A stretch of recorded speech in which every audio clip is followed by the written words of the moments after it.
All right, another Sunday night for all things real estate here at RealTalkTwinCities.com. I'm Eric Pirius with Bell Mortgage, and along with Cheryl Kempenick Coldwell Banker Burnet. and Donna. Also with Coldwell Banker Burnet. All right, we're here every Sunday to bring you all things real estate, your Ask the Expert. Tonight we're talking about the emotional traps associated with buying and selling real estate. Hopefully we can help you avoid some of those and maybe find out some things that you didn't even think about. Also coming up later will be Elise Jensen from Azure Independent Wealth Management, and she's a certified financial planner. Is going to be talking about some of the things, how real estate ties into your financial planning. And now we have some market news, market stats with Donna and Cheryl. Donna, why don't you start off? I know that some first-time home buyers are no longer in the market. What's going on there? Yeah, we've talked about in the last couple of weeks that we're in the fall market. Things are slowing down a little bit. We've talked about that the investors have left the marketplace, so it should be a great time for first-time home buyers to be out there because there's not as much competition. But every year the National Association of Realtors puts out a profile of home buyers and sellers, and they've been doing this since 1981. And they look at recent home buyers and sellers, and they look at their demographics, their preferences, motivations, plans, and experiences in the process of buying or selling. Historically, since 1987, 4 out of 10 purchases have been first-time home buyers. And in this latest report that just came out, it dropped to 33%. So where did the first-time home buyers go? What's impacting that? And I think some of that has to do with rising rents and repaying student loans, making it more difficult for them to save those down payments. Oh, Exactly, and we're actually seeing even a decrease from a year ago in October. We dropped 5% from 38% down to 33% year over year. And we're also seeing the first-time home buyers impact the move-up buyers as well. I know I have a townhome that we have sold to somebody who's trying to sell their home to downsize into the townhome, and the first-time home buyers aren't out there moving up, ready to sell and move on to a larger home. So a little bit different if we're talking about the Edina market. Yeah, what's going on in Edina? Well, the moratorium is lifted. We're seeing an awful lot of tear downs going on there. Building permits are up, and people looking to spend $800,000 up to $1.5 million on homes in older neighborhoods. That's a real draw. There's not a lot of infill lots in the inner ring suburbs, and Edina is, with their great school system, has a market for that. So Yeah, I think the location being so close to downtown draws people into Edina, and of course the schools. We've talked about the importance of that. And I have actually seen people in Edina that have modest homes, $300,000-$400,000 homes, and builders knocking on their doors offering $750,000 just because they want that lot. Yes. So they can tear it down and put up a bigger home. So Edina is the number one tear down community right now? Is that what? It is. And then Highland Park, there's some of the other inner circle neighborhoods that are also experiencing some of the same growth. mm-hmm. I read that as well, that Edina is number one for the tear downs. You mentioned the moratorium is lifted. By moratorium, you mean a moratorium on tear downs, or I kind of missed that. The problem with tearing down and rebuilding, as you can imagine, are the existing neighbors who have to live through that. Right. And the builders really take the brunt of that heat.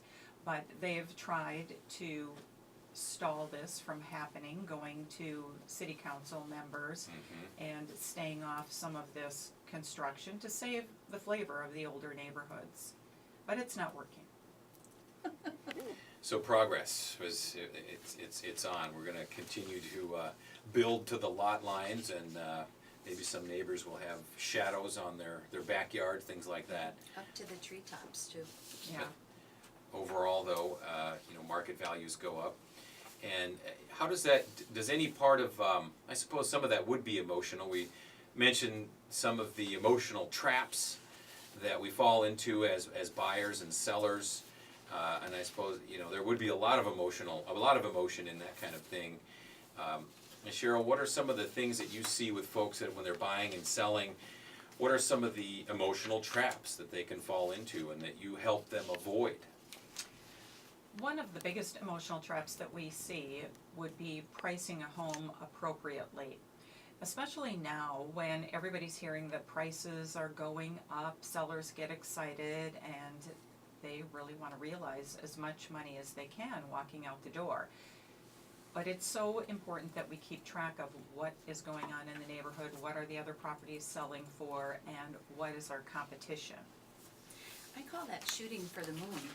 Sometimes, you base your price on what you need to get out of it, and that's a setup for failure. Because really the buyer doesn't care how much the seller needs to move on, to buy their next house, or to retire, or whatever they're doing. They're not going to pay over market value. Their appraisal will bring the buyer back to reality if they do want to pay more. So that's a big one that we see. How does that hurt, though, to list too high? I mean, it wastes time. I suppose it might increase your carrying cost you money, I guess, wouldn't it? Because of the delay to get to the real price that it might sell at. Yeah, it definitely impacts the price that you get. You have to move quickly. If a seller really wants to try for a higher price, I don't mind trying it out for a very short time. But what we have to do is monitor how many showings are coming in. Are we getting the traffic in? What is the feedback? What are they saying? And it works both ways. If you have a lot of showings and you don't get an offer, you've got to make a move. If you're not getting any showings, you've got to make a move. You can't wait 2 to 4 weeks before you get into the right price point. Days on market really are not your friend. The Okay. more days on market, the more likely you're going to see a lowball offer.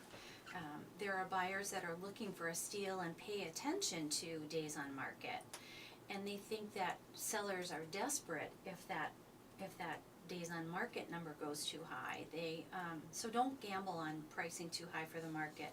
Studies have shown that homes priced competitively sell quicker and for more than homes that are priced higher.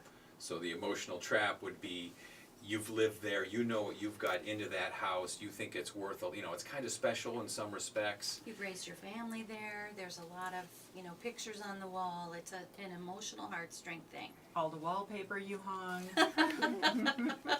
But avoid that trap of listing too high because ultimately it can cost you. What's another one? Well, tying into this is taking it personally. Okay. And what I like to tell my clients is, first of all, start packing. Get rid of everything that you don't need and start visualizing the buyer in your home. It's not going to be your home anymore. You've got to let it go. Selling isn't an I win, you lose, or a you win, I lose situation.